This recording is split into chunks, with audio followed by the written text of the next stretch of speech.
আজ একটা ভিন্ন রকম সন্ধ্যা কাটালাম। নিজেকে একটু আদর করার ইচ্ছে হলো।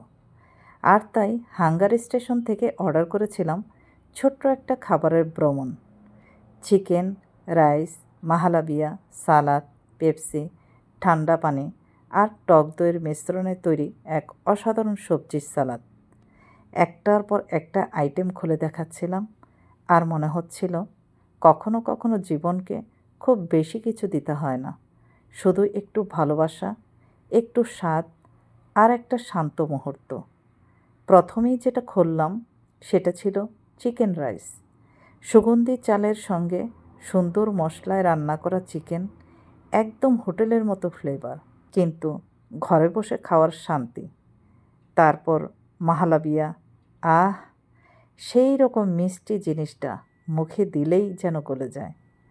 সাথে ছিল ফ্রেশ সালাদ, এক বোতল ঠান্ডা পানি আর একটু ক্লাসিক পেপসি, যা প্রতিটি কামড়ের মাঝে এনে দিল একটা ফ্রেশ ফিলিং।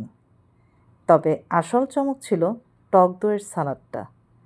সবজি আর দইয়ের এমন ব্যালেন্স আমি বিশ্বাসই করতে পারিনি। এই পুরো খাবারের জার্নিটায় আমার সঙ্গী ছিল আমার ছোট্ট পোষা বিড়াল টুইঙ্কেল। ও টেবিলের এক কোণায় গুছিয়ে বসেছিল, ঠিক যেন রানী। কখনো খাবারের দিকে তাকাচ্ছে, আবার কখনো ক্যামেরার দিকে।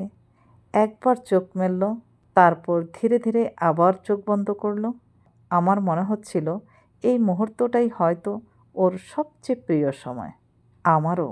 এই ছোট্ট সময়টুকু আমার কাছে শুধু খাওয়ারই ছিল না, এটা ছিল নিজেকে সময় দেওয়া, নিজের সাথে সময় কাটানো, আর টুইঙ্কেলের মতো একজন সঙ্গী ভালোবাসা অনুভব করার এক দারুণ উপলক্ষ। আপনারাও যদি কখনো ক্লান্ত হন আর মনে হয় নিজেকে একটু আনন্দ দেওয়া দরকার, তাহলে এমন একটা সন্ধ্যা উপহার দিন নিজেকে। বিশ্বাস করুন, এমন কিছু মুহূর্ত জীবনের অনেক কষ্ট ভোলাতে পারে। টুইঙ্কেল আর আমি আপনাদের জন্য শেয়ার করলাম আমাদের এক সন্ধ্যার গল্প। আপনার গল্পটাও শুনতে চাই, আপনার টুইঙ্কেলকে দেখতে চাই।